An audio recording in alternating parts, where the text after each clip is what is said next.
Well, hello and welcome to another exciting sixth episode of Mejasan Weddings. I'm your host as usual, Terry T, and today, guys, we have the unstoppable DJ Dimore, a man who turns your wedding playlist into unforgettable parties. This is Mejasan Media Production. VP, the unstoppable. I'm all right, thank you. Thank you for accepting to be here. Ready for this? Pleasure. Introduce yourself kindly. My official name is Calvin Omondi. I'm popularly known as DJ Dimore, a professional MC, professional DJ. But tonight I'm here as a DJ, a professional DJ. Wambie kwa wedding. A professional wedding DJ. Thank you very much. Yes. Now, I want you to enlighten my people, my Mejasan Weddings people. Yes. Your role as a wedding DJ. My key role as a DJ in a wedding, number one, is entertainment. Making sure my clients are entertained. Number two is making sure that the sound is okay. The sound system that I'll play with is okay.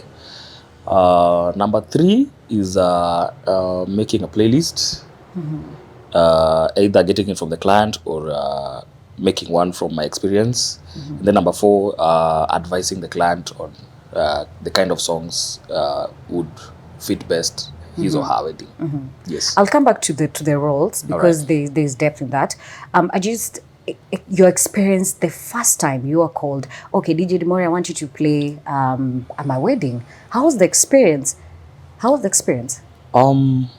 was quite confusing. Confusing? Yeah, for the first time.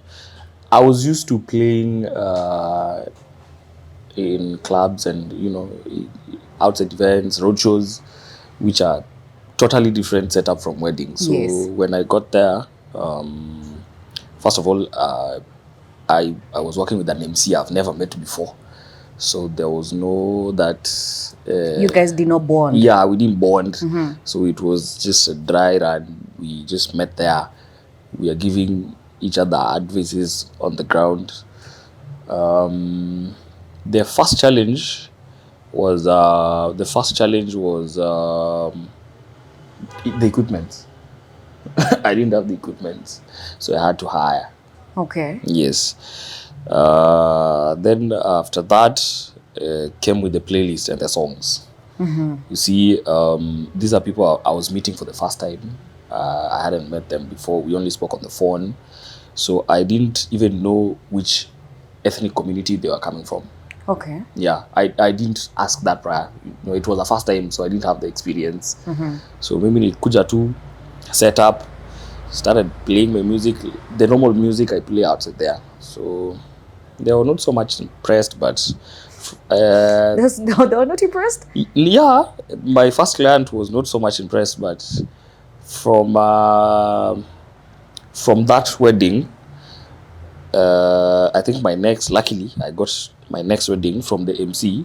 He kind of saw some potential in me.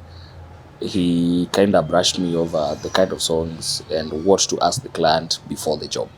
Yes. I want to know one thing. What really made you say, okay, even if the client wasn't satisfied, but I still want to do this? What is that one thing that really made you feel like, sawa, mi bado tunataka kufanya wedding DJ, be a wedding DJ? I think it's just my passion for DJing generally. Number one. Then there's just something special about weddings. First of all, the work is never that tedious. Okay. We have a lot of break moments when people are doing speeches and stuff. So you're not DJing all through like you do in clubs and road shows and everywhere. So for wedding, it's very specific. You have very specific moments to DJ. Yes. And the transition, because you've said you are doing road shows in the clubs. The transition from being a DJ in the club to a wedding. Tell me about the transition. It didn't take me any long. I'm a fast learner. I grabbed it very fast. My third, fourth wedding, I was just good to go. Amazing. I'd already done my research here and there personally, asked a few experienced friends who've been in the industry. And I was just okay. And I'm curious, how do you because you've been called to sema nimekupigia simu and then I tell you, okay, I want you to handle my wedding. I want to know the type of rather the questions or rather the type of conversation you have with the client in links with you being a DJ. Yes. What do you discuss? Because kuna DJ huko nje who'd want to venture into this field. But sasa, maybe the questions kuna vile maybe there's mtoa nje or something. Just enlighten my people. So this one I'll give a general answer as a professional DJ. So the first thing, when a client reaches out that they want you to handle their wedding, first of all, you appreciate courtesy. Okay. You appreciate, thanks for reaching out. Yeah. The next question should be the date of the wedding and the venue. Okay. Yes. Once you have that information, you should organize for a physical meetup if they are around. Okay. Very important. It's very bad to see your clients first time venue. Sometimes you even wonder, ni nani alikuwa ananiongelesha? Okay. So it's always advisable you meet your clients prior to the wedding. So it's in that meeting that now you ask questions like which kind of songs would you prefer? Do you have a playlist? Do you have any sort of ethnic songs that you prefer? See, like from people from Nyanza, some prefer Hangla, you have the Kales and other tribes. So it's from that meeting that you ask. And definitely the payment. Upper quotation. Tell me about it. How do you like the things that are entailed in this quotation? Yes. So for quotation, there are two clients. There's one client that is new. He doesn't know your rates. Then there's someone who has been referred by someone who you asked for. Mwenye amekuja na rate kwa akili already. Really? So how do you handle both? Be neutral. Usiongeze, don't overcharge, don't undercharge. Rate yako inafai kuwe same always. So whether anajua ama ajui, atapata ni ile tu. Kama ilikuwa 10 ni 10, kama ilikuwa 20 ni 20. So from that you'll at least build some trust with the client. Because maybe mtu amemrefer ulimfanyia job na 10k. Yes. Yeye amekupigia simu umesema 25. Hapo kidogo asha. Yes. Akatakuwa like ama nimepigia mtu wrong. So make sure to hata kama of course tuna grow gradually, kuna vile rates upanda, but rate yako hizi toka 5k to 20. Lazima iko gradual, huwezi toka like ama 5k to 15k.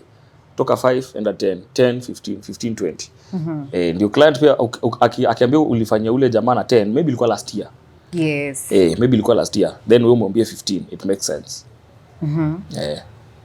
Any pia apart from the payment, any details in his kwa quotation? So kwa quotation, we have two types of quotation. We have one for just the DJ. Okay. Just me and my decks and the laptop. Then we have another, now the full package, which can either contain sound system and MC or just sound system. Yes. Which is a different price. Yes, altogether. which is a different price. Yes. And matters. Okay, sitaki kusema chakula, but food, because I've MCs wamekuja hapa and they say they also entail the food kwa contract, right? Do you do that kwa quotation? I've never done that. But I normally get to eat. I don't know how. But I've never. The only thing I normally entail in my quotation is transportation cost. Okay, yeah. Yes, that one I normally put that into my quotation because I have to commute from where I am to the venue, whether it's within town or outside town. There'll always be a transport cost somewhere. Yes. Do you have like a time length as a wedding DJ? Yes, I do. My timeline normally is between 8 to 6. Then we give a client a grace period of an hour at most. Yes. So if the client amepita the grace period, how do you handle that? Before it used to be an issue because some clients may take advantage of you not having a penned down agreement contract. Yes, but when you have a contract, in case such a thing happens, then we have to go back to the contract, which is a mutual agreement between me and the client. So going back to the contract, Yes. tell me the details of this contract. Is it that the client will pay an extra hour for this amount, or how do you work with that as a wedding DJ? Of course, if I have to work for extra time, the client will have to pay extra for the extra time. Yes. Just for clarity, this is a prior communication. Yes. Before like you accept, like, okay, I'm gonna work with you, right? Yes. Is this a prior communication?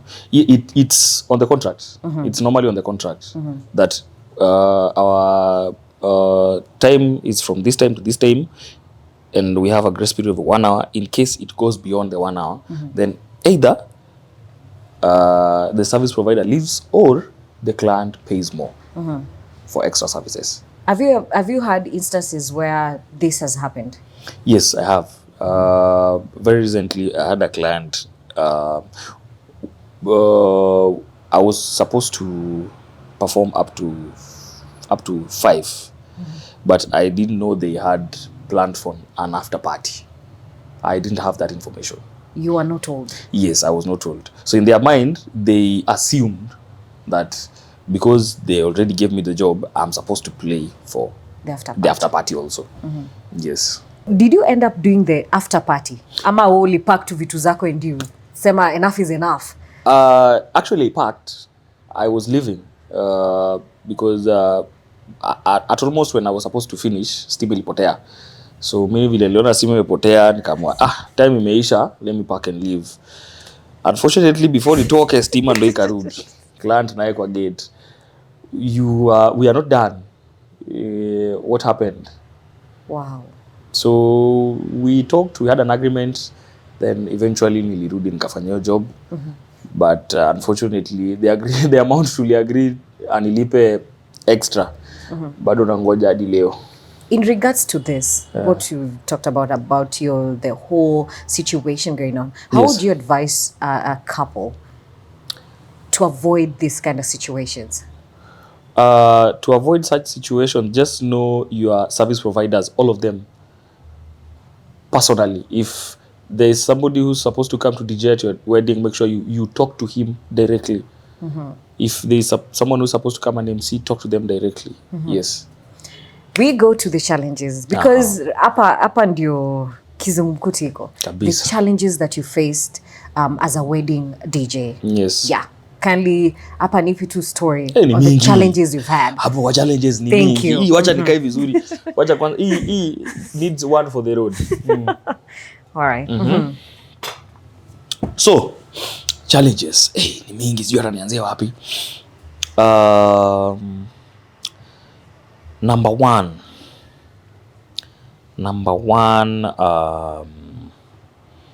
wacha nianzie what affects me directly. Playlist. Okay.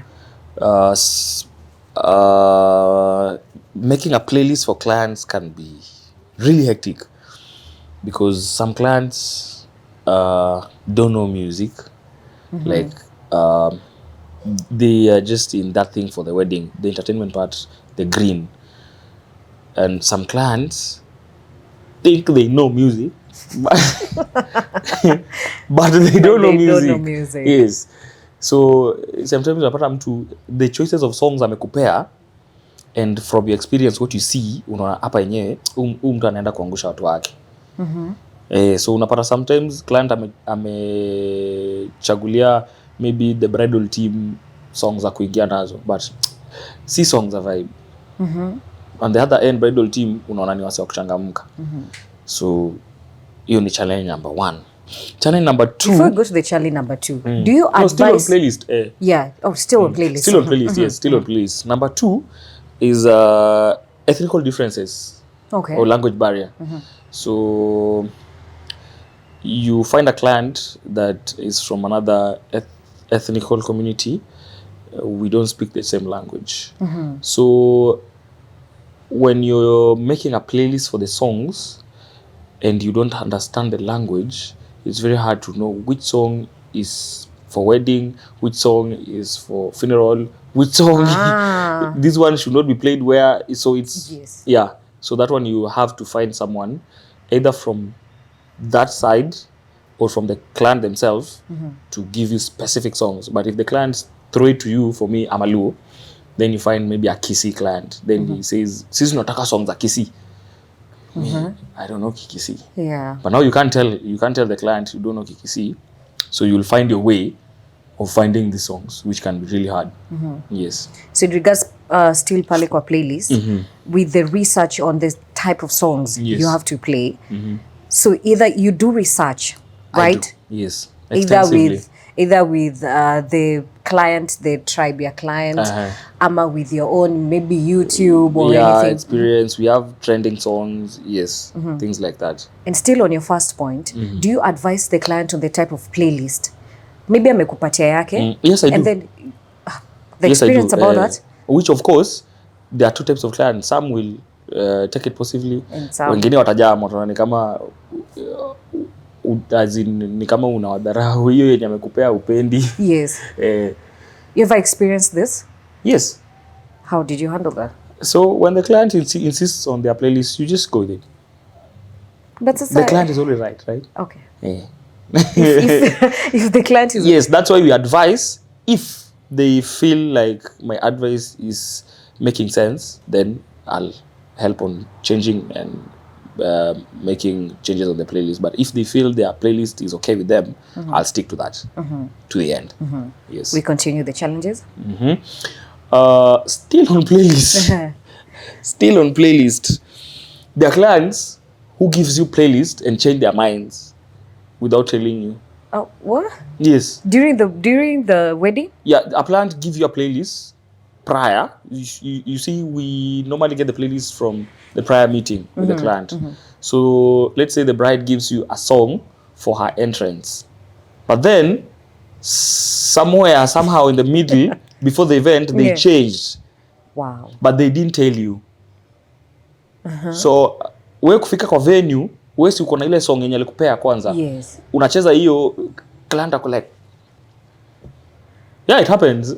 So and probably don't even know. You don't understand because we unajua vizuri, like you're sure hii ndio kitu nilipewa. But now client normally inafanyika kwa church. Okay. Yes, kwa church. So ako kwa mlango, unacheza hiyo song, anakwambia sasa hiyo ndo matron anakimbia anakuja kuambia wali change. So meaning up you need to be very swift. I'm always online. Amazing. That's secret. Always make sure your laptop is online. Always. With either YouTube or any site you can download any song anytime. Just have data, have internet. Make sure you're online somewhere. So that downloading a song, an MP3 song doesn't take even 10 seconds if you have good internet. Yes. Still on playlist? So that happens. Another thing is we have monotonous playlists. Yes, we have monotonous playlists. Kuna wale watu wenye tuseme wanataka the whole team wenye na song moja. Na kuna wenye wataki. Kuna wenye wanataka song zao. So kwa wedding we have the groomsmen and the bridal the bridal team. Yes. So unapata maybe the couple chose the song for them, but for au pia wanataka song zao. Unaona? So unapata kama ile watu wanaingia pair. So unapata pair ya kwanza wako sawa na ile umecheza, ya pili wako sawa, ya tatu change bana. Change, lakini wewe client alikwambia song ni moja. Rudia. So how do you still play your song moja ama you? Hapo sasa you be creative. Ebu funza mtu maybe. A creative aje, like how from the song the client gave you. Definitely their songs can match. We have matching songs. So don't play something too off with what was being played. If they were doing slow tempo, do a different song but with the same tempo. Yeah. If they are doing a fast tempo, just get something different but with the same fast tempo. Yes. Has this happened? Because seems like it has happened. And you've handled that vizuri. Vizuri sana. Hakuna time In yenye fact, client ali appreciate after the session aliniambia hapo ulicheza kama wewe. There's no time yenye okay, a playlist imekuangusha za DJ.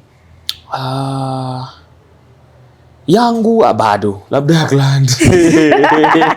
yangu ijai niangusha. Labda ya client. Your times zimeangusha. How do you handle that? That is where my experience comes in as a DJ. Yes. I know how to read my audience and execute my talent accordingly. Nipe your technique of reading your audience. How do DJs do that? Because like, I don't want to assume every DJ, yo wasini kuje, but no, it's true. Reading, I don't want to assume like all the DJs wame read their wedding, audience, sasa hapa kwa wedding. Yes. How do you do that in a wedding setup? Because Makiu, these are new, like new people. Reading your audience starts with immediately your client, the couple themselves.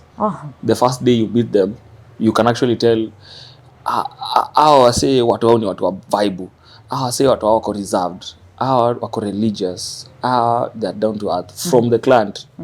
Like vile naongea na wewe, you can tell somehow what I might like or what I might not like. Yes. So the first meeting with the client should give you a rough idea of which people you're going to meet. To deal with.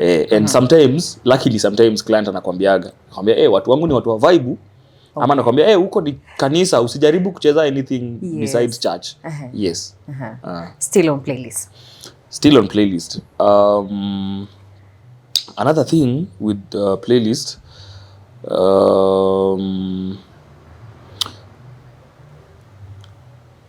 sometimes client chooses secular songs to be played in church, but the church refuses. So, and I'll be specific, Catholic and SDA. Okay. Yes. SD actually sometimes they don't even allow you to be there. So, can you tell me the experience about that with the two churches? So you know religion, right? Yes. We have staunch religious people that they have their norm and ways of doing things. Yes. That they don't accept any stranger to be part of it. So when somebody wants to do a wedding, they normally want to do the church session on their own without including either the MC or the DJ that the client have hired from outside. They'd rather use somebody from the church, a member. Yes. So when a client, you find sometimes, okay, the church allowed you to play there, but the client chose a secular song. It doesn't have to be a dirty song, but it's just secular. It's secular. Yeah. Maybe just a nice love song. Pastor Tazusha na DJ hizo atuchezi hapa. So hapo ndo uzuri itafanyika kama client pia kwa hapo. So that hapo sasa inabidi uachie client. Yeye ndo member wa hiyo church, sio mimi. So amesikia pastor amekataa. It's either ongea na pastor akubali ama acha church handle. So hapo you don't respond to the pastor. You are not a member of that church. You're sticking to your role. Umekuja job. So if the pastor said no, zima tu ngoma, ngoja, there's normally a matron. Yes. It doesn't have to be the couple. The couple doesn't handle so many stuff for wedding. Ngoja matron aende kwa pastor, either aombe ruhusa ichezwe or uzime church iendelee. Yes. So in circumstances where ngoma imezimwa, I mean umeambiwa uzime ngoma. Yes. And I'm assuming that probably there's no representative at that time to give you a backup. Have you responded to the pastors or rather the elders hapo kwa church? Normally they give you direction. If there's somebody who is not there, they'll tell you the song to play. Either you switch to gospel or they have their choir take over or they give you a specific song. Yes. So, more challenges still? Bado tu kwa ngoma. Because this is the main thing actually. Ngoma ni the main thing. Hapo tu kwa ngoma. Yes. Another thing ni clients wenye kuletea ngoma kwa event, like at that moment they are supposed to have that procession or they are coming in, ndio anatuma mtu. Tuko na clients kao pia. Hakukupea playlist. Wewe alikupea tu kazi mkanini. Wewe pia ulisahau kuuliza kama kuna playlist. So umeenda mko venue, ndio mtu anakuja na simu. Hapo unajua kisumkuti kutafuta song kwa simu ya mtu. Simu ni 512 GB. imebaki 300 GB peke yake. Na nataka utafute hiyo song. Yeye mwenyewe ajui penye iko, anakuonyesha kwa simu yako. Like mimi sasa nikichukua simu yangu nikuonyesha song kwa simu. You won't find it like easily ukitumia now your laptop. Yes. Then another thing, unapata maybe kuna incompatibility na simu yake na laptop yangu. I'm using a MacBook. Yes. Napata nimekuja na either Samsung ama Android, kutransfer anything from Android to ninio ni ngumu. Or hata cable yenyewe ya kuweka hiyo ni shida. Juu saa nyingine amekuja na cable, yes. But the cable is a type E, normal type to type C. Laptop yangu ni type C to type C. Wow. So hapo hakuna vile ataweka song. But let me pin you the wall kidogo. Kama amekuja na the playlist time ya wedding, right? Is it the DJ's problem hakuitisha nini prior? Yes. Ama makosa ni ya client? Be honest about this. Okay, makosa ni yetu. Both of us. I didn't ask. He didn't say ako nayo. Okay. Yes. So we are both responsible for that mistake because I forgot to ask, but wewe pia ulikuwa nayo na ukasahau kuniambia. So we are both reliable. It's a mistake. Yes. So meaning it's just important for the DJ to ask. Kuuliza tu nipe playlist yako and then nipe pia. If kuna wenye wana pia wanakuambia wewe, yes, cheza kama wewe. So that's the advice where you come in and suggest okay, mnaweza weka playlist because they are handling a lot at the time. Rush hour, they are planning all the things. And still on the playlist, working with the MC because you guys work in handy. In handy, yes. Sindio? Any issue you've had working with an MC in regards to Match's playlist? Issues normally comes when you're working with somebody, either it's a first time or there is no bond. Like, I'm just click. No. Somebody might come, you might meet first time, but you may click. Yes, anaelewa chenye unafanya na anaelewa chenye unafanya. You guys, you're good to go. But unapata situations zenye MC maybe ni amateur pia. It happens. MC ni amateur. Okay. Not in a bad way, but hata sisi tulikuwa amateur somehow. Yes, Somebody has to start from somewhere. Exactly. So if you are unlucky to get an amateur MC, hapo utakuwa na kizungumkuti. Because unapata maybe kuna songs zenye unacheza, the clients like wanapata hiyo vibe but yeye elewi. Okay. Yeye amepotea. Unaona? Or you are playing a song in a client request but yeye anadhani wewe unacheza from your head, then anaanza kujam na wewe kama unachoma. But have you ever brushed with an MC mwenye haujui and you've never worked with? No. So you've clicked with the you see my biggest advantage is I'm also an MC. Yeah. I'm also a professional MC. So when you come when you find me at the venue as a DJ, I already know what you might need or what you might not need somehow. Yes. Let's talk on more challenges you've experienced. Another challenge is now with the sound system. So the challenge that comes with sound system, you find, for instance, the client tells you that they already have a sound system, but you haven't seen that sound system. You don't know who is bringing it. You don't know where it's coming from. You will only see it at the venue. So unafika kwa venue unapata na vitu zingine, unashangaa tu sasa hata indacheza aje. And you know your delivery depends with the sound system. If the sound is bad, hata ucheze aje. They won't feel the vibe. So when the sound is bad, definitely your work haitatokea vile nafaa itokee. Yes. But just to wedding MC, I mean wedding DJ pale, Yes. ameletewa the different sound system. Just an advice on what he or she, because they're female DJs as well, he or she can do. Since is it a matter of learning how to use the, I don't know if it is like, do you have different sound systems for DJs? So, there are thousands of Yes. of sound systems. So how can a DJ handle that? Umeletewa differently, and then it's the wedding day. There's nothing you can do. You've been hired. This still goes back to the first meeting. This another question you should ask the client when you first meet, if they are providing the sound system or you come with your own, which I normally suggest that I come with my own, because that is something I know, that is something I've been using. It's my own, so I'll handle it with care. I'll make sure I deliver. As opposed to when the client brings somebody who I've never met, a stranger technician, unaambia mtu akuongezee sauti, mnakosana. Naona. And more challenges still? So normally, if you're a DJ and you have your, okay, not every DJ have their own sound system. Yes. But of course, as a DJ, you might know where a good sound system is. So, kisiri, we just tell the client you'll come with your sound system.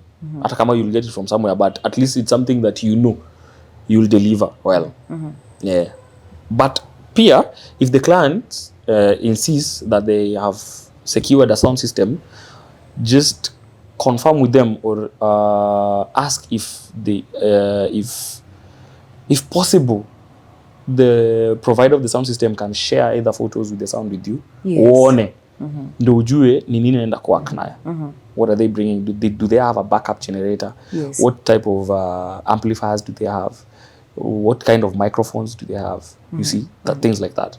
Do you encourage the DJ to go, say, a day to the wedding to check, ama the pictures are enough, the videos are enough? You can tell from the picture or just a video. Yeah, the audibility of a sound system, you can just, because you see for weddings we don't do such big sound system or loud sound system. They're normally just a few speakers, just a few mid speakers and a few bass speakers. So it's easy to tell from a video if a sound is okay or it's not okay. Yes. And if, with the challenge where or you send the client, see the client ndio anaongea na mwenye analeta sound. Yes. Tume client, yeye mwenyewe aende confirm kama hiyo sound iko sawa before ikuje. Ndio wewe pia ukikuja the event, you get good things. Yes. And with the challenge of playing, I'll still go back to the playlist and the sound generally. Yes. Have you ever experienced like elderly? Kuna elderly people wanakuja tu wanastupisha tu music immediately. Very uncles kwanza. Yes, like stop playing and I don't know what they might say kwa the microphones. Have you ever experienced that? For if somebody wants to stop the music, the only person you should take instruction from is either the client themselves or the MC. The DJ should only be controlled by two people: the client who paid you, or the MC who controls the entire event. Yes. But have you ever somebody can't just come from anywhere akuja kwambia uzime muziki muwewe kwa nini na nani amekutuma? If they insist, mwambie enda uulize the client or talk to the MC. Yes. Umesema pale the stubborn uncles and aunties. Very stubborn. Have you experienced this amazing people? I have. Kwa wedding? I have. Experience? Just I think dawa yao ni kukua tu calm. Tulia tu. Juu ukinikujia na mamioto na mimi nimetulia, utapoa. If you come at me mtu amejam, tulia tu, just be nice. Of course kuna wale hata ukue nice but kuna wale bado they push you to the wall. Still push you to the wall. Kuna wale there's incidences, hata sisi we are human. Hata sisi ulipuka saa zingine. Juu sasa umejaribu kukua humble, kind, ice ameinsist tu. Ushaikuwa na instance yenye umelipukia an elderly person? And if so, how was that? Elderly, no. Because they can really be stubborn, Very. some of them. Very. And still, And normally it tends to lean on the religious ones. oh, Yeah, they usually tend to want to control the kind of music you play. If you get the staunch religious ones, hapo kwa shida. and we're moving on still with the challenges that you've experienced as a wedding DJ. More challenges. Challenge number 3, payment. Wow. Malipo. Hapo iko shida. More so for the upcoming or the unexperienced ones, wenye bado hawaelewi how things should be done, wanaoshwa huku nje. Just letting them do sasa wasioshwe next time, because where it's hectic wash, it's hurting. Reason being one only. What is that? They normally don't have any contract. Hawakuwagi na contract. You just agree by word of mouth, and it's very easy mtu akuoshe kama una contract. Vile nilioshwa juzi sikuwa na contract. I hold you. What happened? I'll tell you why I didn't have a contract. Okay. But for a DJ, if you want to make sure you'll be paid for any gig, not just weddings, any gig, make sure you have a proper, detailed contract. Kindly look at the camera and just insist on that. That's Yes. your camera. I'm saying, as a DJ, a professional DJ, for any gig, not just weddings. I know we are talking about weddings here, but now this is now generally. For any gig, make sure you have a proper, detailed contract, and the contract should mention well your time frame, what time to what time you should work, your payment method, how much you should be paid, and how, either you're doing a down payment before the event or fully, like how you should be paid, whichever way you're comfortable. Number 3, in case the client or you terminates the contract, what is the agreement? Yes. So it should be a proper, detailed contract. Because I feel it's something even at Mimi too. We've had the situation of not having contracts, and it's a really, it happens, yes. It's a really big issue that really needs to be solved. So DJs, future It can DJs, be. please. I know. You know, it's not that easy too with the contract thing. Logically speaking, it might be easy for me because now I'm sort of established. Yes. I have a name out there, but for somebody mwenye ndo anaanza, kuna clients wanaogopa hiyo. Kuna clients pia wanaogopa contract. In terms, if you mention contract, wanaona ni kama huyu ako serious sana. probably normally when you mention a contract, they feel like maybe you might be expensive. That's why you want a contract. You want a contract. So it's ni gamble pia, si lazima tu zote. Just know penye contract inafai fall in. But do you agree with me? I feel like we are in an era where contracts are very... yes. Clients should be used to contracts. It's us ndio nafaa tuzoeshe clients na contract. Yes. It should be a culture with us, service providers. Just make sure any event, any gig you're going, have a contract. You can have a template for your services that you're providing. So you just share with the client, they go through it. If they agree, they sign, they send it back, you keep that. So in any case they do anything outside the contract, we have the law. I'm still curious. Hapa kwa contracts, mbona Yes. ulioshwa? Uko na contracts, but okay, what happened? This brings me to the third challenge. Yes. Which is subcontraction. Now, subcontraction comes in, a client contracted one person for the entire thing. Now, this person subcontracted other service providers to do other services. For example, you're the client, you contract me to handle your whole wedding as an event planner. So it's me who will look for the DJ, look for the MC, look for the setup guys, look for the caterer, look for the venue and everything. So you don't have direct contact with your service providers. You only have contact with your planner. You see? And sometimes there is the subcontractor might not give you the full information from the client.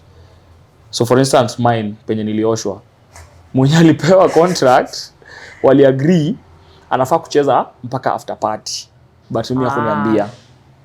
Unaona? Okay. Of which actually ni mimi nilikuwa nicheze after party, yeye alikuwa amalize 5 aende, then DJ abaki na PA for the after party. So yeye alimaliza akaenda. Mimi nimebaki najua tumemaliza vile yeye amemaliza ameenda, nafaa kumfuata, nimepack vitu zangu nafungiwa gate. Which services were you providing? DJ of course, yes. He enda alikuwa MC. Okay. But hakuniambia they had agreed with the client that I was supposed to play for the after party. Yes, which I was supposed to charge extra for the PA, extra for the DJ services. Yes. So still matters subcontract, right? I think sometimes the jobs inakuja that way. Yeah, it does. Right? It's not a bad thing. It's not. Yeah, it's not. It's not a bad thing, yes. Just for clarity to a DJ out there, how can he or she go about it so that it runs smooth? So that isikwe the same mistake Dimore alipitia. I think the first thing that should be very clear when someone is subcontracting you,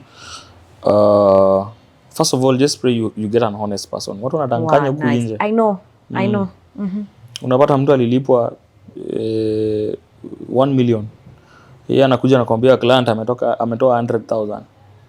So wewe juu unamjua ni best yako, wewe pia unakubali anakufinya. Oh man. Unafika kwa venue, client analia 1 million yake, wewe elewi huyu client analia nini na alifinya. Unashaka ni ule mdalifia alitufinya. Mbona analia? Kumbe yeye alitoa 1 million. Of which they are expecting services worth 1 million. But wewe juu ulifinywa unatoa services ya pesa ulipewa. Sasa hapo ndo mna clash. So just coming back to getting an honest person. Yeah, just get an honest person akwambia yenyewe hapa client alitoa hii, mimi nitakupea. Of course kuna mwenye amekupea kazi hawezi baki tu hivyo. Yeah, utampatia kitu. But afai kukula mingi kushinda mwenye anaenda kufanya kazi. Like honestly, if okay, ni ulipewa job ni 1 million. Mimi ndio nitakufanya job. I have the equipment, I have the skill. Mimi ndio nitakuwa kwa venue, I'll be there. But when will let a job?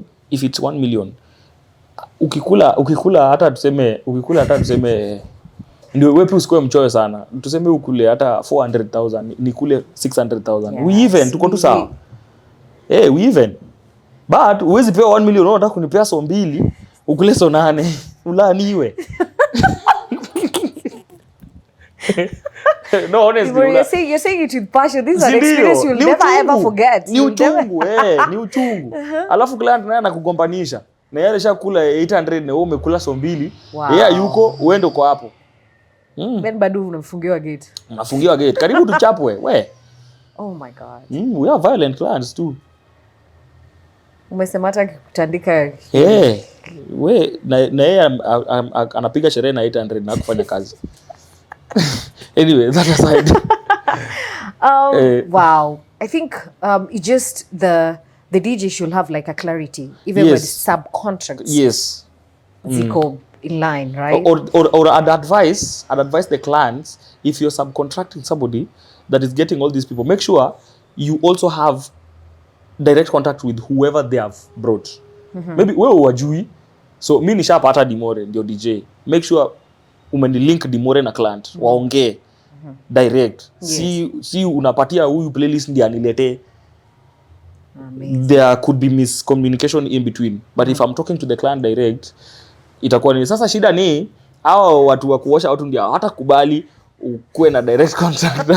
Ukuwe na direct contact na client.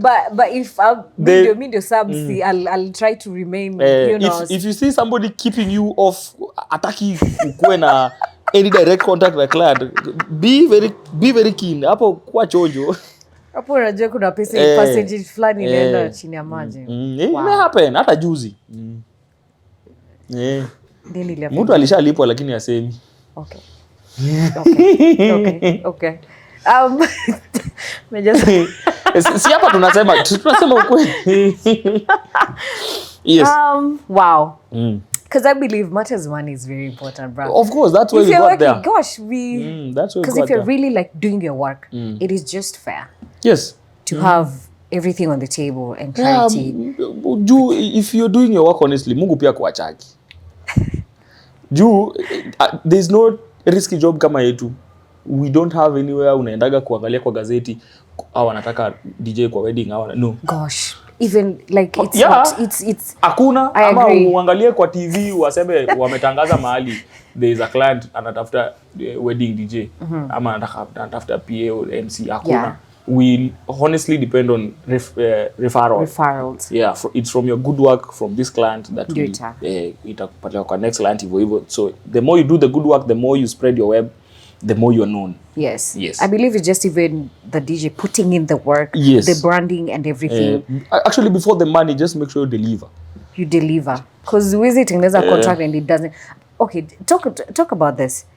Even making the contract, it should match your. Okay, but it should match your work. It should match your. Sense, yes, because you cannot. Uwezi tengeneza contract ya 100,000 na unajua vizuri bado hujafika huko. Of course, you will.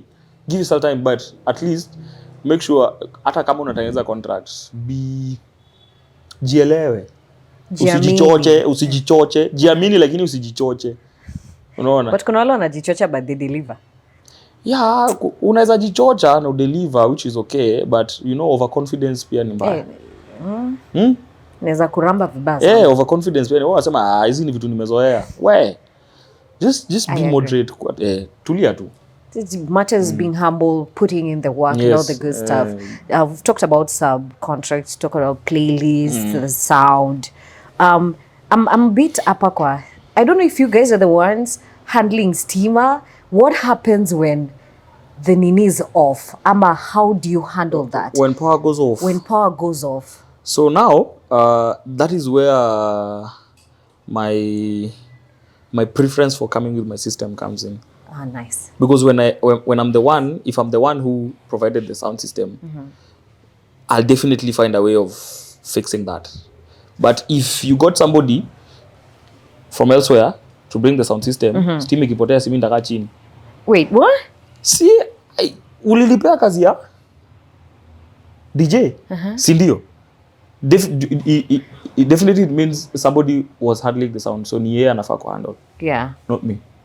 But if I'm the one who came with the whole package, if power goes off, which I normally handle so well, I always have a backup generator with me. My technician and my team are always up to task. So all my jobs, meaning if I'm the one providing the sound system, never goes wrong. Yes. Kuna watu wangu hapo kwa my people here watching, wondering DJs ukula sangapi? Cause make me understand, music inafai stop ama utacha mtu hapo. Mnakula sangapi? Kwanza hapo kwa kukula. Alafu hapo kwa kukula bado. Ngoja kwanza hapo kwa kukula. Hapo kwa kukula sasa ndio niko na story. Hapo kwa kukula. Mimi na MC Doll. Tuchailipa bill mahali. Yes. Bill as in ya chakula. Kwa harusi. What happened? Yes. So apparently sijui niseme client ndo alikuwa mchoyo ama ni uzungu mingi. We were not on the budget. Nyinyi wawili. Like service providers. Yes, we were not on the budget. Yeah. The plates were counted. It was a strictly 50 people wedding. The plates were 50. So tulikula chakula ya watu watatu. Wait, what? Yes. Tulikula chakula ya watu watatu. Na usitaki jua plate ilikuwa pesa ngapi moja? 1,000? Wapi? 1,000. Oh, ushaikula chakula ya 1,000 si ala resort. What? No, I think probably 3. Yes. 3K per plate. So mimi na kwanza tulituma kwanza technician akaserve. Anarua 3,000. MC akafuata 3,000. Mimi pia nayo 3,000. Kumaliza job bill ya 9,000. Wow. And they didn't tell us. So you had to pay that 9K? Yeah. Kwani si alani ya babangu? Mlikuja kula au kuja kufanya kazi? Yeah. But I love to make it worse, unajua for toll afadhali analipa yake. Mimi I'm paying for me and my technician. So I'm paying for 2 people. Of course easy die technician wangu. Yes. Juu mimi ndo nilimtuma kwanza ende serve. So I'm paying for 2 people. So since that day, what have you been doing differently to avoid that kind of scenario again? I don't go to serve without the client. Wasiponiita, you don't see me there.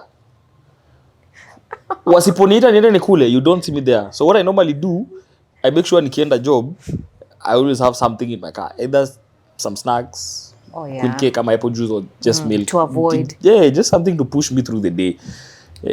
Gosh, this is a lesson because I feel like it's not rocket science. It's something what one assume. I mean, as service providers, we do assume, okay, you nimeitwa kazi, then definitely you have I'm entitled to eat. Of course, it's very rare sana kitu kama ifanyike. It's ni very rare sana, but just to be safe, ngoja uitwe ama uletewe. Nice. So it's just important for DJs out there too. Na ukienda kuserve, serve kama mtu ameenda shule. So nyinyi mkuserve kwa watu wameenda shule? Serve kama mtu ameenda shule. Like kwa chakula we have acha nikuwe nutritionist sasa kidogo. Uwezi enda kwa line ya kuserve food, umeweka white ugali, brown ugali, white rice, pilau. Umeweka vegetable ninio inaitwa aje? Hii mix za vegetable. Umeweka kienyeji. Umeweka fish hapa fry, umeweka fish stew. Like you want to serve everything. Just do 1 carb, 1 protein, 1 fruit na soda. Hata client atakuheshimu. Opportunity. Kwani unateseka?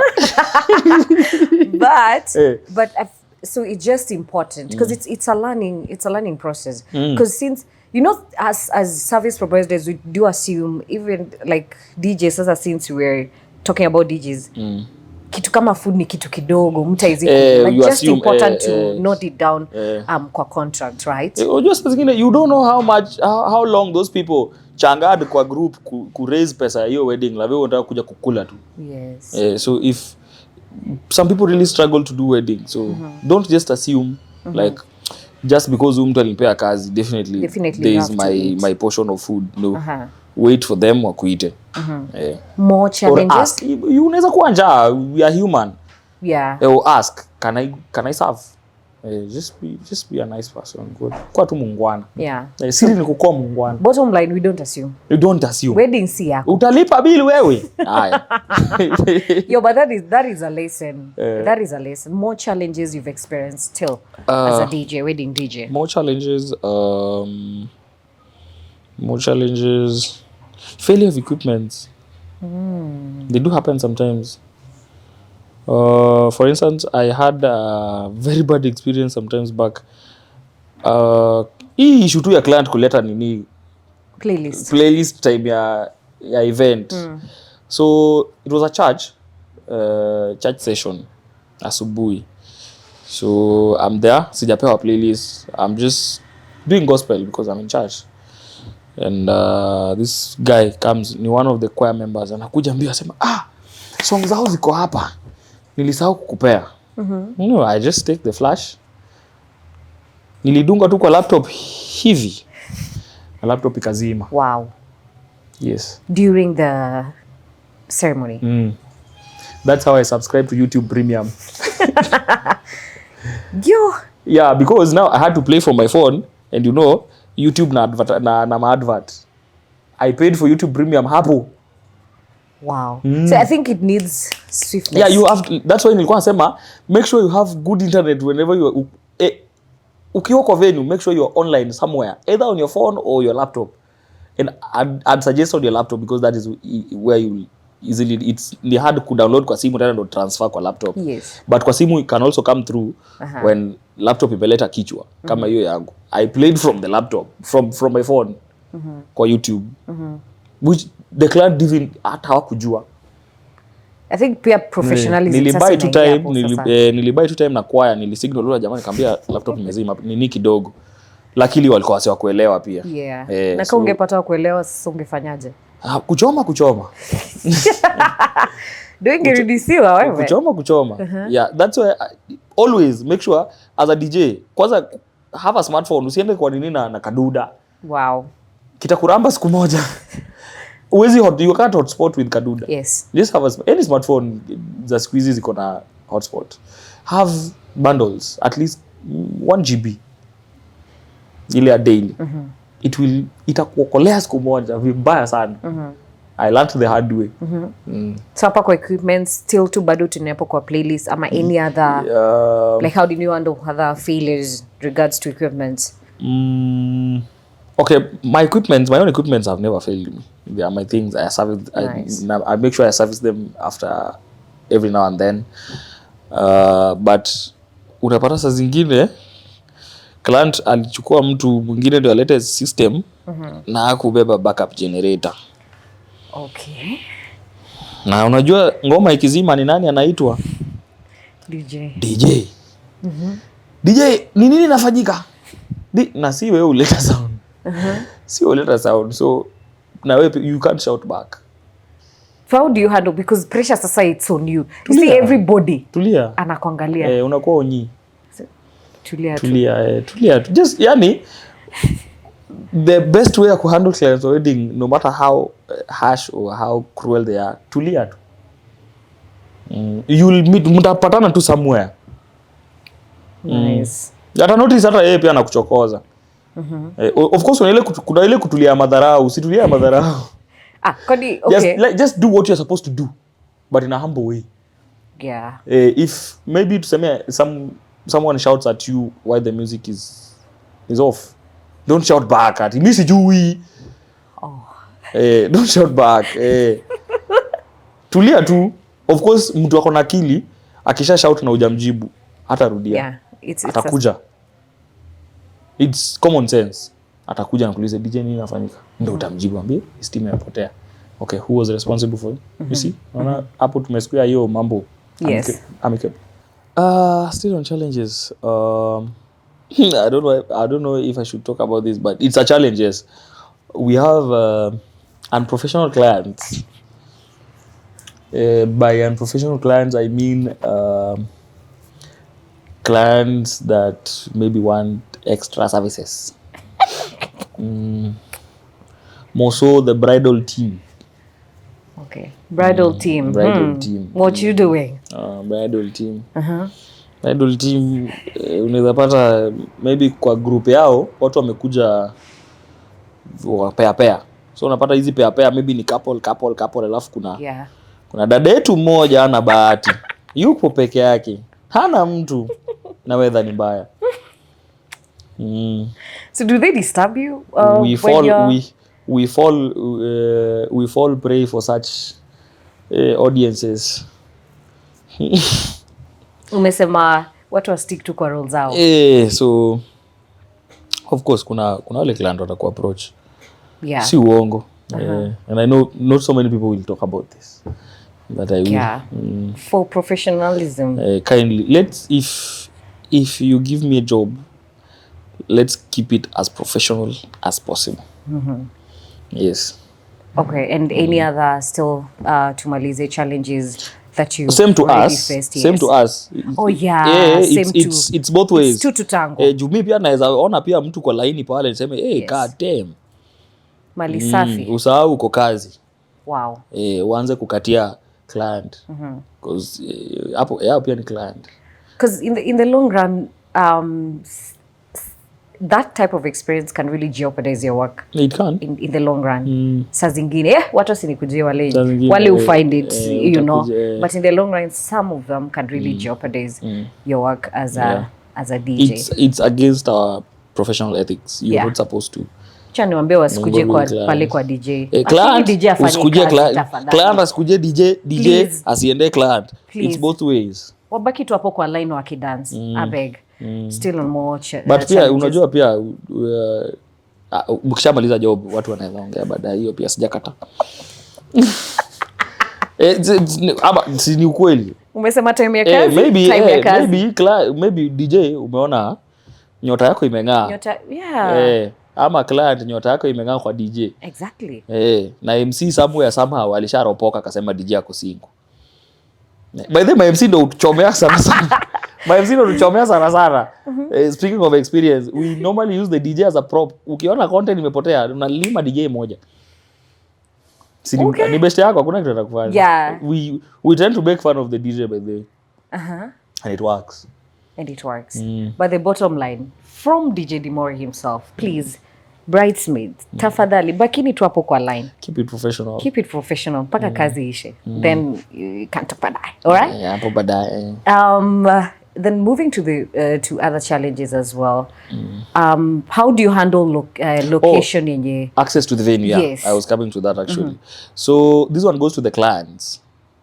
We've had a very big challenge when it comes to venue. Normally for Rura shows and Nyombos, when they're taking the bride price.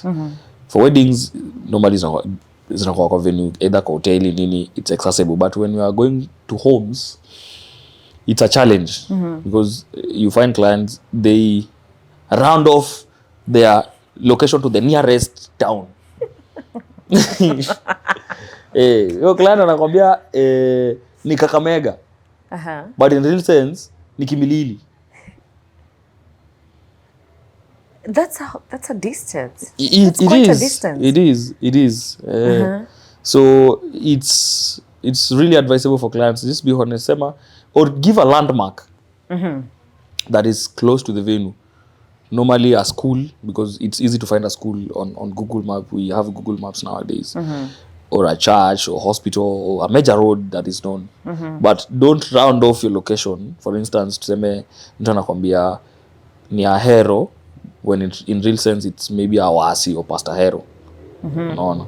So if it's Ahero, just tell me it's Ahero, so that mimi pia kama nakuja na gari, I fuel according to where I'm coming. Juu naweza fuel nikijua nakuja Ahero. Of course you can't fuel exact, but at least to be safe, just tell us the exact thing. And tell us the state of the road. Yeah. Tuambie kama barabara ni mbaya, tuambie hapa naye barabara ni mbaya, mkifika hapa mtaacha gari somewhere, mfikishwe either na pikipiki. Yes.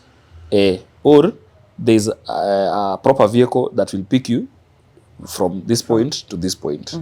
Yes, but usiseme tu kuja tu na hiyo barabara. Kuja na hiyo barabara. Utakuja nayo. But sasa in terms of the location, amekwambia aya ni Ahero. Don't you think pia the DJ pia siulize tu ama? Yeah, exactly, you are supposed to ask, but sasa unajua wengine pia ukiuliza bado atakwambia ni jina na Ahero ya ye. Okay, yeah. Nimerusha dini hapo. Then that comes in, that comes in handy basi. Hapo kidogo. It's okay. Then So, that comes in handy basi. Clients, just be honest with the venue of the event. Be very specific. Na utuambie state ya hiyo place. Kama unakuja Kano kama kwetu, ndakwambia hapa naye usijaribu kuja na gari iko chini. Yeah. Ama barabara ni mzuri, you can come mpaka kwa bomba. Ama barabara ni mzuri up to certain point, mkifika hapo you'll have to take a bike or somebody will have to pick you. Dimore, I want you to tell me the general advice to him. Acha nianze na the DJs sasa. The DJs. Wale wenye wanaweza taka kufanya weddings ama ndio wanaanza ku DJ kwa weddings. Just general. Number one, which is very important, first impression. Talking of first impression, naongelea usafi, luku. Even the very first day you're going to meet your client, make sure you neatly dressed. Well. Usikuwe ni kama ndo, hata kama ndo ulikuwa umetoka job ingine, just go freshen up. Enda kwa client kama uko sawa. Smell good. Wewe ni DJ bana. Wewe si mtu wa mjengo. Sisemi watu wa mjengo watanikujia, lakini siko baya.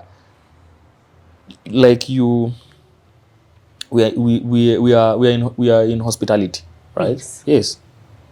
We are in hospitality, so you interact with people directly. So look good, smell good, brush meno ba. Grooming muhimu. Grooming. Yeah. Kama ni dready, make sure retouch ni safi. Kama ni kunyoa, if you want a good cut, make sure unanyoa 2 days to your event. At least kama kulikuwa na places mbaya itakuwa imemea. You know, just look good, smell good, vaa vizuri. For us DJs, hatunaga restrictions sana na vitu za kufaa. Yeah. We normally tend to do more of casual. Of course, you are free Smart to do casual. Yeah, smart casual. You are free to do even official. I've done official before. There are DJs who do official, like my friend DJ P Scratch. Yes. Over official like enda wedding akiwa DJ. So just grooming generally. Yeah. Oga, we enda uoge. Oga. For instance, ulikuwa job usiku. Yeah. Unaona? Ulikuwa job usiku na uko na wedding the next day. Toka job, njia kwa nyumba, piga maji, piga marashi yako, vaa vizuri, enda venue kama uko sawa. Huwezi toka club na jasho ya jana, unaenda kutingo na watu kwa venue, watu wenye wameoga mpaka wakaweka backup. Yeah. Just important grooming. Just look nice, smell nice. Any other advice? Another advice to DJs. Yes. Another advice to DJs is be somebody that can be taught. Teachable, yes. Kwa mtu anaweza learn. For instance, mtu kama mimi, I can still take advice from sitaki kusema DJ yako chini yangu, but mtu mwenye ndo anaanza. Unaona? He might know something that you don't know. Huwezi jua kila kitu. Yeah. And you know, with the current situations, with the current social media and TikTok and things, trends change so fast. Yes, I agree. Wewe unaweza kuwa unadhani song fulani ndo bado ni kali, kumbe ingine ilitoka jana. Unaona? Na huyu jamaa anajua, wewe hujui. Anakuambia wewe una assume. Yeah. So just be somebody open-minded, learn from everyone, whether above you or below you. Yes. Advices to the clients while sourcing for Still DJs. on DJs bado. Sijamalizana na. All right. Another advice to the DJs, make sure you have your gears in order. Equipment. Always. Have your equipments in order. Either they are yours or you're hiring. It's allowed to hire. Everybody starts somewhere. Just make sure whatever you hired or whatever yours, it's in order. Make sure you test those things a day before. Maybe, for me, it's easy to know if something is working because niko na kazi, hata jana nimeitumia. But you can't also assume. Before you go to that wedding, fungua your laptop, washa. Unlock that laptop. Check that playlist that you made for the client or you made yourself. Run it on the software, the DJ, because you can download songs, but they're not compatible with the software that we're using. We have such instances. Maybe we'll download a wrong format of the song. Okay. We have different formats of songs. We have MP3, AIF, ACC, we have MP4. So maybe we'll download yenye software yetu haichukui. So make sure before going to the wedding, run these songs on the software, all of them. Cue them. Cue them. Because we have songs yenye inaanza mtu akipiga story, nini, ndio song ianze ni huko Kajulu. Yeah. So make sure you cue that point where it's supposed to start. So that when the client asks for the song, ndio sio ndio kwa hapo unatafuta penye inaanza, no. Yeah. Make sure you cue your songs, run them on the software, make sure all of them are working. Make sure the laptop is working. If you have the DJ decks, make sure they're properly working and you're good to go. Yes. Still more, you want to say advice to the DJs, Bado? Make sure you have good internet and a smartphone.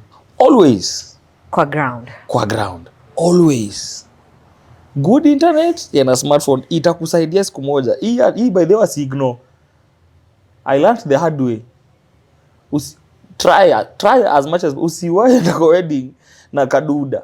Have something you can hotspot or you can download stuff. Yeah. Because a client can change their mind hapo kwa nini. Of course alishakupea playlist. But ame change mind yake. The client is always right. Hata jua una internet. These people, kwanza client will assume sisi we know all the songs and we have them. Yenye akichange inafaa ukue nayo. But luckily with the world we live in right now, we have access to almost every song. Yes. All the songs are online. Juu hata definitely hiyo song aliona online mahali. Ndiye anakuambia. Yeah, so if you search, you will definitely find it. Download it, play the song. Client will be very impressed. Tasema, huyo hata ukisema saa hiyo iko. So matters internet. Very important. Very important. Yes. And also update your playlists. And keep your old playlists. It might save you in another event. Maybe unapata client anataka the same songs, you don't need to download again. You see, as for me, I rarely download songs because unapata most of the songs zenye client anaitisha ni zenye nilisha downloadia some clients back then. So I have a folder on my laptop just for wedding songs. I have secular, I have gospel, niko na ethnic, kama ni Kikuyu, kama ni Kikale, kama ni Kikamba.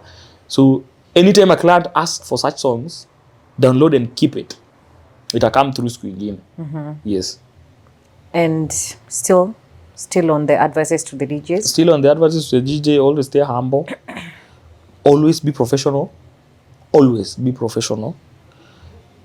And lastly, I think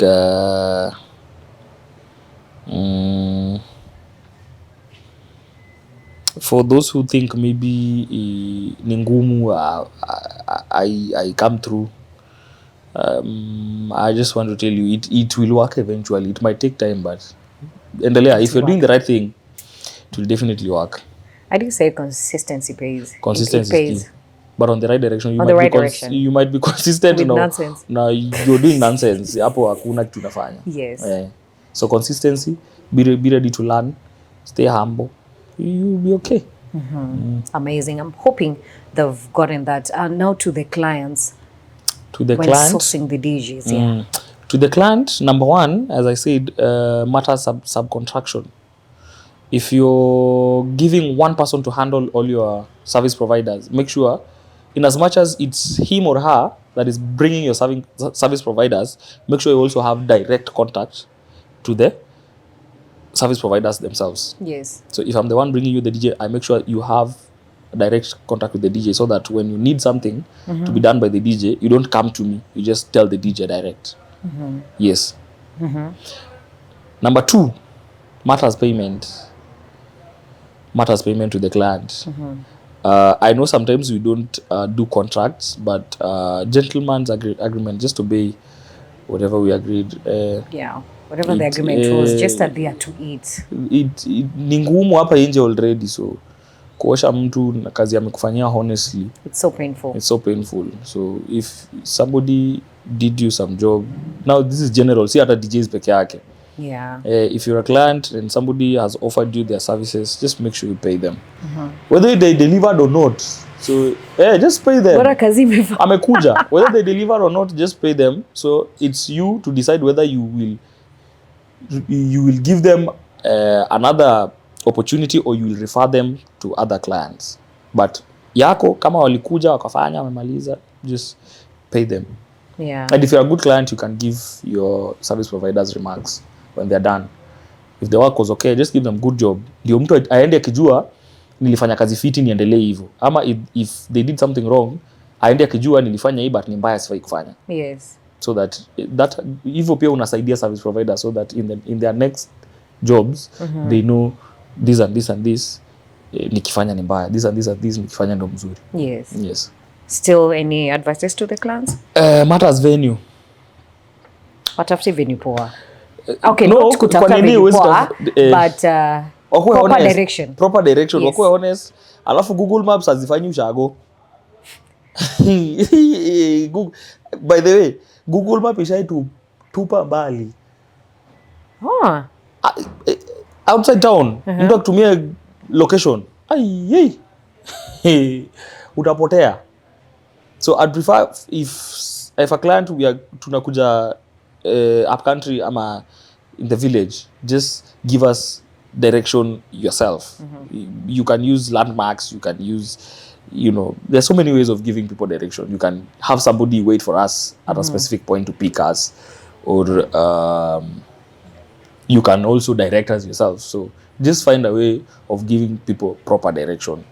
It will save you on time, or your service providers will be at the venue on time, because a service provider anatoka mapema lakini anachelewa juu yako.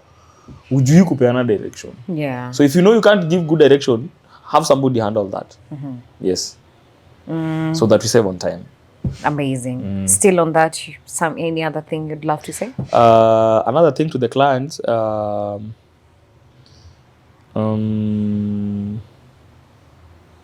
DJing is just like any other profession. Yeah. So heshima muhimu. Respect. It goes both ways. I respect the client should also respect my office. That's my job, that's my office, that's what I do. Amazing. You know the DJ, I'm the DJ. You're my client, yes, I appreciate. But let me do what you hired me to do. Great. You can't hire me at the same time you want to teach me how to DJ. Oh. It happens. Kuna wale watu wenye sasa every song after weka hii. So inashukishia DJ morale. No. So once you have hired somebody, of course these people do ask around before they hire mtu. I know wanaulizaga unajua huyu ako aje, unajua huyu ako aje. So definitely before nifikie, you shall at least have information of the quality of my work. Yes. So with that in mind, ukishanipea kazi, allow me to show you what I do. Amazing. Of course, I'll listen to you. You're the client. I'll listen to you. But kuna ile time to like, wacha nikuonyeshe. Wacha nikushow. No. Unapata, your event will be more fun if you let me do my stuff than when you want to keep on telling me what to do every time. Of course, if kuna wale ma DJ pia lazima tu waambie juu aelewi chenye anafanya. Would you hire somebody? It happens. Maybe mtu ni ametoka majuu, ajui ma DJ around. So aliangukia tu jina, mimi ni best ya huyu DJ na najua ni upcoming. Mimi nimepeana tu contact. Unaona? Without telling the client exactly how the DJ is. And of course, ni poa pia ndo at least learn. But if ukiangukia mtu kaa huyo pia lazima umshow to direction. Do you agree it brings back to research? Before yes, it does. You need the DJ research. It does. Which I'd also advise DJs to now like this show. Yes. Watch more of this. This show has so many episodes from so many different people with very many different ideas. So make sure you keep up with the episodes. You'll get a lot of information from this. Amazing. Any other thing you'd love to add up? I think another thing to the clients, make sure your service providers are at par quality wise. Explain. Let me explain. For instance, you can have a good DJ. The sound system is bad. Definitely things will go wrong. You can have a good photographer. The setup is bad. Your photos will not look that good. You understand? Yes. You can have a good MC, but the DJ is bad. The MC will struggle a lot. So make sure if you're getting providers, ukisha normally what happens kwa weddings, vile hao tu pata service providers from experience, wanaanzaga na they normally start with the setup person. Wanaanzaga na mtu wa setup. Mwenye analeta tent, VT and stuff. The next thing inakwaga katara. Chakula. Alafu hapo ndo sisi photographer, entertainment ndio kuja. So so vile ulitafuta mse wa deco mdeadly, wa catering pia utafuta mdeadly, DJ pia mdeadly, MC pia mdeadly, make sure photographer pia ni mdeadly, ndio wedding ikuwe de. So inakuja pia research. Client pia afanye research yake tu vizuri. Do comparisons. We have social media. This event organizers work on their social media pages. Go through their pages, see their previous works, of which I also have an event company with you, Elaton Events. You can check it out. So go through someone's pages. How often does they do events? That's number one. Hiyo ni siri ya kwanza kujua kama mtu ni mnoma. How often do they do events? How often do they post? No. Go through their pages. Angalia deco yao. You will find something inakubamba. Contact those people, get a quote. If you agree, get quotes from different people, compare. Amazing. Now, I want you to tell me your best and worst experience as a wedding DJ. One best experience and one worst wedding experience. My best experience was when the client the clients waliniosha na madola. Kuna wedding ilienda, watu walikuwa na pesa, so kila mtu alikuwa na spray wa madola. I pocketed a few Benjamins hapo. Nilisema kokota tu. Si ile ya kuiba, unajua kuna ile huwa na spray na bride huko. Ile za kuinama. But sasa alikuja kwangu kwa DJ. Walimalizana na bride huko, wakakuja kwangu kwa DJ sasa. Amazing. Worst. Na nilitoka na some good money. That is nice. Motivation and really. And then the worst DJ experience? Kutolewa kwa line ya kuserve. That thing is embarrassing. It's very embarrassing. Nishaitolewa kwa line ya kuserve.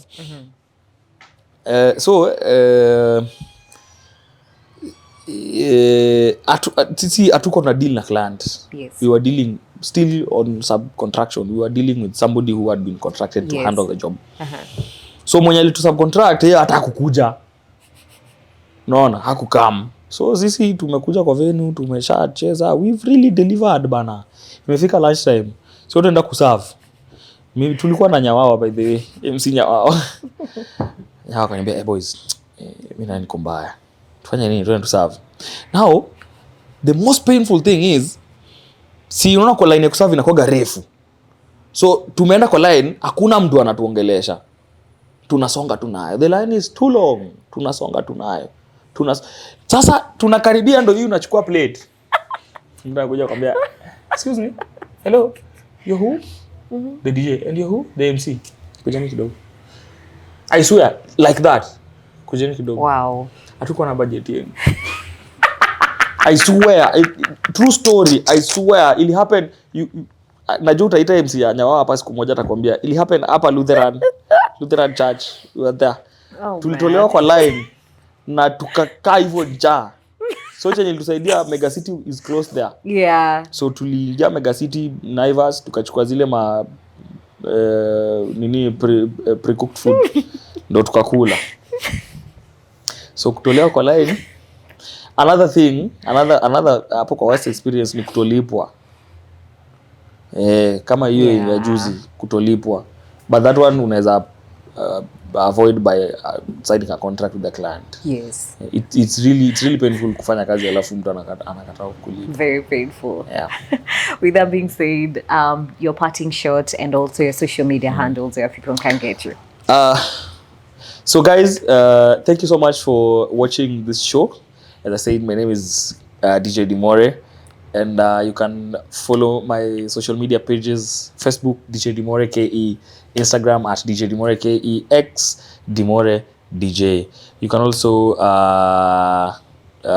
find my mixes on our website called Hear This at /DJ Dimore KE.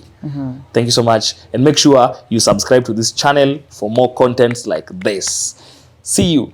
Thank you so much, DJ Dimore, for being part of this amazing, the baddest wedding talk show in town. It's been an honor. Hopefully, in years to come, you'll still come back. I'll still come back as I gather more experience. Exactly. I'll come back to share. Thank you so much for stopping by. Thank you. Appreciate it. Well, you've heard it from the unstoppable himself, DJ Dimore, and make sure you subscribe and hit that notification bell for more amazing episodes. This is Mejasan Video Production.